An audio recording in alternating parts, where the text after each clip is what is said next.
Hi there, my name is Michelle, and it all began when I was 8 years old. Upon my parents' divorce, I found myself abruptly residing with my grandparents. After relocating to a different state, Dad made a few phone calls before poofing and disappearing entirely. Mom wed a wealthy businessman and then went off to Europe after a couple of years. That was the day my mom departed. We were embraced tightly as she wiped away her tears. "I will come to see you, darling. I swear," she reassured him. I came to trust her. Sometimes children act foolishly like that. Her word was kept for a while. She would drop by once a year on my birthday, without fail. No spouse, no fresh bundle of joy. The fact that Mom had a sister whom I had never met was completely slipped my mind. However, Mom would appear, brimming with presents, the scent of pricey perfume, and tales of her wonderful new life. Normalcy resumed. Going to class, making friends, and acting normally were all things I did. However, this void was always there. Where my parents ought to have been lies a void. It was filled to the brim by Grandpa and Grandma. On weekends, Grandpa would take me fishing and show me the ropes. There was never a moment when Grandma wasn't whipping up a delicious meal, and she'd even let me help out by showing me her special recipes. Grandpa fell ill when I was 13 years old. The physicians diagnosed cancer. It was violent and swift. Just the other minute he was there, demonstrating how to fix a dripping faucet while making his usual cheesy comments. He vanished the following day. Only Grandma, me, and a few neighbors attended the modest burial. My mom was unable to attend. "Business emergency," she stated while speaking on the phone. The thought of yelling at her to tell her that her own father had died crossed my mind, but that was not the case for me. To my mom, I just replied, "Okay, I understand." Mom abruptly stopped coming to visit me every year when I was 16. Just an apology and no explanation. Complete and utter quiet. My role in initiating phone conversations between us diminished as our relationship deteriorated. On the other hand, I dove headfirst into my studies, successfully completed high school with passing grades. Not much, but it was sufficient to get me admitted to a nearby university. Classes, part-time jobs, and socializing with friends made those years fly by. My time at graduation had flown by, and I was soon throwing my cap in the air. I got a job at a small marketing agency right after I graduated from college. It wasn't flashy, but it was necessary for survival and provided direction in my life. It was all right. Not bad, not spectacular, just all right. At Grandma's place, I had my pals, my routine, and my safe haven. But life, that cunning scoundrel, had different intentions. The problem began with Grandma's forgetfulness. Details at first, like the day and where she had placed her spectacles. I first blamed it on being older, but things quickly escalated. Sometimes she would leave the stove on and then go out in her pajamas. The news of Alzheimer's disease hit like a ton of bricks. It was challenging, but I did my best to tend to her needs. As I watched my mother, my rock, deteriorate, it was like being in hell. I held her hand the day she passed away. For the first time in months, she gave me her full attention. Her voice was scarcely audible as she whispered, "Michelle, my love." After that, she disappeared. While fighting back tears, I contacted Mom. "Mom, Grandma's, she's gone." A considerable delay was heard from the opposite side.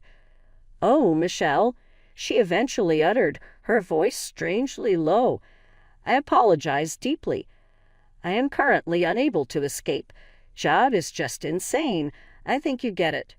To that end, I was the only one involved in funeral arrangements. Casket, floral, and eulogy writing duties completed. The ceremony was modest, similar to Grandpa's. I was more alone than ever when I saw them bring the coffin down. Returning to Grandma's house after the funeral was like coming home. It seemed too vast and lifeless. However, the idea of departing was too much for me to handle. Here I grew up, surrounded by the love and memories of my parents. Normalcy resumed. I dove headfirst into my job in an effort to make up for Grandma's absence. Time slipped away. Next, a year. Second, two. Unexpectedly, Mom gave me a call. "Michelle, my darling," she chirped, her voice unusually upbeat. "My good news is astounding. Your sister plans to attend university in the United States. What a thrilling prospect." Unprepared, I blinked. "Yeah, I guess that's nice." Mom went on, "Listen, here's the thing," her voice adopting that traitorous sweetness she exhibited whenever she desired anything. "She insists on going solo, but I'm concerned about her safety. It was my sincere wish that she could remain with you." My gut churned. "Mom, I don't think—" "Now, Michelle," she interrupted me, her voice abruptly becoming harsh, "let us not lose sight of the true owner of that house. Just so you know, I'm the immediate successor. Allowing you to reside there is a very gracious gesture on my part. Taking care of your sister would be the bare minimum you could do." The impact was as sharp as a slap. I mumbled something about how Grandma had bequeathed the house to me. She wrote a will. My spine tingled at the sound of my mother's icy laughter. "Oh, my darling, you have no idea how these things function. As long as you lend a hand to your sister, I promise I won't take legal action to claim that house. Do you get it?" My thoughts were racing. Will she be able to steal the house?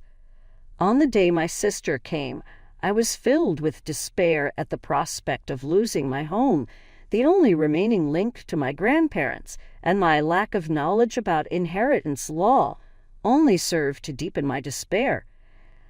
As I stood at the airport, clutching a placard that read, "Chloe," I couldn't help feel foolish.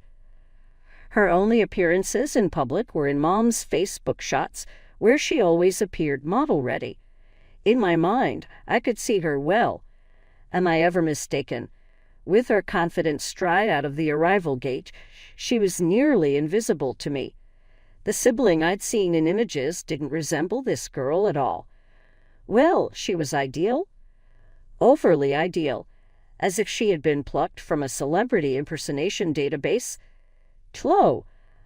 I panicked and yelled out. She pivoted, her enormous shades resting on a nose that was most certainly not the one in the previous pictures. "Oh my God, you must be Michelle," she remarked with a tone that betrayed her contempt. I could see the results of her plastic surgery as she approached. Her physique screamed masterpiece. Her cheekbones were sharp as knives and her lips were perked up like life rafts. Being close to her made me feel like a potato. Chloe began babbling demands like a 5-year-old reciting a Christmas list while we waited for a porter, because evidently that was all the rage now. "We have this incredible maid in Europe who, takes care of everything. Additionally, a chef. Have you made arrangements for that?" Quickly, she sought a response. "Plus, I'll have to bring my own rig. Obviously, nothing inexpensive. Perhaps a Mercedes-Benz." My jaw dropped as I stood there. Was this woman serious? "Chloe," I whispered softly, attempting to maintain an accent, "my job is just like any other. Too expensive for me?" With a wave of her well-kept hand, she interrupted me. "No big deal. It will be handled by Mom. We should leave right now." I escorted her to my weathered, long-since reserved Honda when we reached the parking area. After glancing at it, Chloe went completely bonkers. "What kind of squalor is this?" Every statement landed like a blow. "You expect me to ride in that thing?" She pulled out her phone before I could say anything. "Mom, who?" "Oh, it's just me. Michelle is attempting to get me to ride in something that you won't believe. Seriously, it's a trap waiting to happen. So yeah, well, all right. I love you as well." With an arrogant grin on her face, she hung up and faced me. "The automobile service is being organized by Mom. That rust bucket can be yours to keep." After waiting for half an hour, Chloe's elegant town vehicle arrived at Grandma's house. The moment we entered, Chloe's acting took a whole new level. "Ah, it smells like old people and mothballs in here," she cried out. This could be harmful to your health or anything. We must abandon all of this and begin again." As she trampled over the house, pointing out flaws in everything from the faded carpet to the family portraits displayed on the walls, I gazed in terror. Upon entering my bedroom, she carelessly dropped her high-end purse onto the bed. "I claim this room as mine. Rest easy. Anywhere. I have no idea. Perhaps the sofa." Words failed me as I stood there. I used to sleep here. My retreat. The spot where I sobbed myself to sleep following Grandma's passing. Here is where I rejoiced upon landing my very first job, where I preserved every memory. Seeing Chloe's expression, though, made me realize that arguing would serve no purpose. If I dared to disagree with this girl, she would subject me to her usual barrage of demands. A brand-new Mercedes was waiting for me in the garage when I returned from work 1 week after Hurricane Chloe had made landfall in my life. Someone had rudely pushed my battered Honda out onto the roadway. What the hell? In a low voice, I crept inside the house. As she scrolled through her phone, Chloe was splayed out on the couch. She paid no attention at all. There it is, my brand-new ride. My mom remembered to get it for me. You were wasting space with that useless item of yours. Felt like I'd seen it all the day after that. Well, I was completely incorrect. Feeling weary yet eager for a peaceful evening, I made my way home from work. On the contrary, I stepped into anarchy. Strange men in overalls were hauling out old furniture and bringing in new stuff I'd never seen before. The home was full of them. As the chaos unfolded, I discovered Chloe in the garden, enjoying a cocktail while acting as a mini-dictator. She spoke the words, "Oh, you're home," without even looking at me. "You don't need to be concerned. I will take care of everything. This dump required a significant renovation. My mother agreed with me when I said it was uninhabitable. My gratitude is due to you." In a horrifying scene, I witnessed the removal of Grandma's antique rocking chair, Grandpa's hand-built bookcase, and the coffee table upon which I had diligently completed my homework for many years. "Stop!" I sobbed. "You can't throw those out." Unfortunately, the moment had passed. All I could do was stand there and watch as my memories were thrown out the window. With tears falling from my eyes, I contacted Mom that evening. "How could you let her do this?" My body erupted in tears. "This is my home." On the other side of the phone, there was a considerable lag. Even Mom's voice sounded frigid when she talked. "I own that house, so let's get that straight. I'm letting you reside there because it's in my heart to do so. I am the true heir. Perhaps we should reevaluate this arrangement if you are unable to comprehend it." It seemed like someone had punched me in the stomach. "You won't," I stutter-spoken. "Just be thankful and be quiet," Mom sternly told her. "Please, for the love of God, make an effort to treat your sister kinder. You're being helped by her." A dead end was reached. With my phone in my palm, I felt as though my entire world was collapsing. It took 2 weeks to finish the renovation. My life was gradually being replaced by Chloe's fashion sense every time I returned home. A clinical interior design magazine depicted the once cozy house where I had spent my formative years. I felt like an outsider in my own home as I stood in the living room after it was all over. White paint had replaced the once familiar floral wallpaper. The plush antique couch that Grandma had loved had been replaced with a hideous leather hulk that offered no more comfort than a rocking chair. No longer were the cherished family portraits displayed on the walls. Chloe took the master bedroom, so I had to withdraw to the second smallest bedroom. I couldn't escape the overwhelming sense that I was losing more than just my belongings. The bond I had formed with my grandparents and the life I had created here was slipping away. My worst fears were realized when Chloe chose to make our house into a wild party hub. A couple of pals over on a Friday night was the beginning, but before long it felt like you were living in a nightclub that never shut down. It seemed like Chloe's college pals would show up at the house every weekend. and occasionally even throughout the week.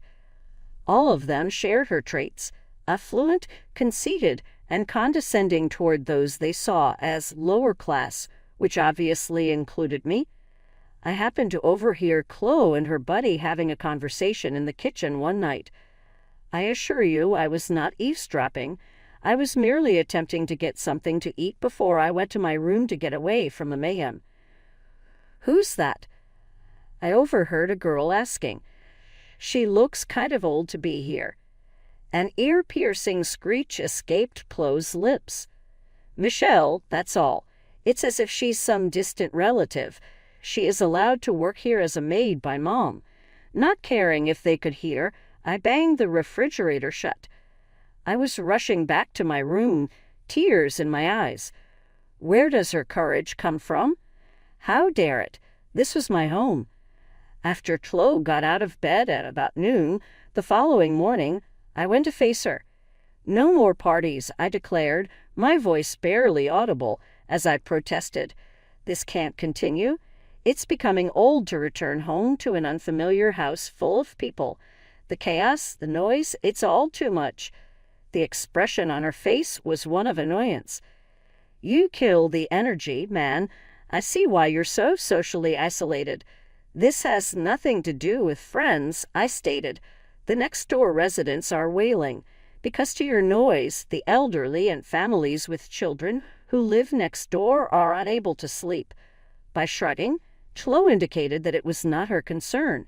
They should move if they can't handle a little fun. The doorbell sounded just as I was ready to give her the silent treatment. Looking exhausted and irritated, it was the neighbor, Mrs. Johnson. She spoke up and said, "Michelle, my darling, I'm sorry to be a nuisance, but these parties, they're becoming ridiculous. My rose bushes were the site of an unfortunate incident last night." My face flushed with embarrassment. "Excuse me, Mrs. Johnson, never again will this occur, I assure you," she said. I immediately turned to Chloe after shutting the door. "I'm done. No more gatherings. I am being quite serious here. Mom called me the following day." I should have anticipated Chloe's hasty approach to her. "Michelle," Mom said with a harsh tone, "are you attempting to exert dominion over your sister?" I inhaled deeply. "No, Mom. That's not how it is. There is no control over the parties. Apologies, but the neighbors are not happy." "The neighbors?" My mother abruptly ended our conversation. "The neighbors don't matter to anyone. There you are, attempting to sabotage your sister's efforts to meet people and have a typical college experience." "But, Mom—" "No buts," she yelled out. "I will not tolerate it if you disrupt Chloe's social life or her schoolwork. Do you get what I'm saying?" A sudden jolt went through my entire being. Every bit of resentment and fury that I had been repressing finally burst forth. "No, Mom, I'm confused," I muttered, my voice quivering with anguish. "My current situation is intolerable. You are free to return your beloved Chloe to Europe at your leisure, but I will no longer serve as her nanny and punching bag." I feared she would answer, so I abruptly ended the call. The task had been completed by me. At last I had spoken up for who I was. Another unexpected turn of events occurred right after I believed I had finally spoken out. Unannounced, Mom arrived at my doorway 1 week following my ultimatum. I had never seen her like this before. She appeared exhausted and worn out. She spoke in a trembling voice and said, "Michelle, we need to talk." My head whirling, I let her in. She arrived to take the house, to pull Chloe back across Europe. She instead delivered a surprise that left me whirling. Tears filling her eyes. "I'm sick, Michelle," she said. "The doctors, they don't think I have much time left." The floor seemed to have dropped under me. "What then? Mom, what are you talking about?" She then discussed several rare diseases using medical jargon I couldn't grasp. Mom was dying, though, and the main point was obvious. She responded, "That's why I need you, sweetheart," grasping my hand. "Chloe, she will need someone when I am away. Someone to be by her side and guide her. She will have you." I need to know. Should you perform well, I will also ensure your needs are met. You own the residence, free and clear. I blinks. But I already live in the house. Grandma's will. Mom waved a cheap hand dismissively. I am the main heir as Grandma's daughter. If I wanted to, I could claim at least half the house. My head went whirl. I need time to think, stuttered. Mom nodded, brushing away a tear. Of course, sweetie. I will be here for a few days. We have more to talk about. 2 days like this were strange. Mom praised Chloe's great taste at every opportunity, fawning over the renovations she had done. I said nothing, terrified to criticize it rudely. The oddest aspect, though, was Chloe's behavior. Someone had turned on a switch. The party girl was gone, replaced by a flawless angel who helped with dishes and talked in a sickeningly lovely voice. She even volunteered to prepare supper one evening, although I observed she bought takeout and tried to pass it off as her own cooking. Mom ate it both literally and symbolically. She said, "See how thoughtful your sister is?" cooing. "You two will be rather wonderful for one another." I could have wanted to shout. Mom could not see through this performance. But every time I opened my mouth to object, I thought of Mom's comments on the house and her illness. Could I honestly risk losing everything? Mom cornered me in the kitchen on the last night of her visit. With eyes begging, "Have you thought about what I said?" she questioned. I drew in a long breath. "Indeed," I answered at last. "I'll try, for you." Mom's expression brightened. Something she hadn't done in years, she drew me into an embrace. "I appreciate you, honey. You are not sure what this means to me. Knowing Chloe would be in capable care, I can return to Europe." The ink had hardly dry when Mom left before Hurricane Chloe returned grandly. Looking forward a peaceful evening, I left work early the next week and headed home. I knew something was odd as soon as I started down the street. Some Etienne tracks had so strong bass that my car windows started to tremble. I came running through the front door to discover my worst dream realized. People crowded the house, drunk college students, dubious-looking older men, even a couple kissing on my grandmother's antique table. Chocolate. Over the music, I let out screams. W-H-E-R-E-A-R-E-Y-O-U. I grabbed hands and pushed through the throng, avoiding spilling drinks. Chloe's room's door locked when I arrived. I booted it open without thinking. Chloe was there, nodded with some man I had never seen before. Startled, they both raised their heads to me. "What they?" Chloe shivered. "Get out." I felt something crack in me. All the resentment I had been storing for months burst forth. "Not, you left," I roared. "All of you. This celebration is past." Turning down the music, I rushed through the house, yelling at everybody to leave. I snatched the phone when they moved insufficiently. "I'm calling the police." I raised a yell. "Anyway, still here in 5 minutes is getting arrested." That started them on a motion. The house went empty in record time, leaving behind a mess that turned my stomach over. Rising from her bed, Chloe's face contorted with fury. She spit, "What the hell is wrong with you? You simply get jealous since I know how to have fun. Well, let me say something. I was expelled out of college, hence right now I may party whenever I want, and there is nothing you can do about it." Something inside me snapped. I reached for her arm and hauled her to the front door without thinking. Sure. See me." I pushed her outdoors, then hurried back to her room. I hauled armloads of her luxury clothing out into the grass. "Are you looking to have fun? Go to another party somewhere else." With a raspy voice, I yelled. Neighbors had gathered by now, attracted by the disturbance. Mrs. Johnson's voice said something about how it was about time I stood up for myself, but I didn't care about the audience. I cared about nothing at all. My phone rang while I remained sat on the floor, back against the front door. The name Mom displayed on the screen. Breathing deeply, I responded, getting ready for the storm. "How dare you?" Mom's words sliced angrily over the speaker. "Chloe just gave me a tearful call. After all I have done for you, you lazy little reptile." I laughed, a true, honest laugh bubbling up from somewhere deep inside me, and cut her off.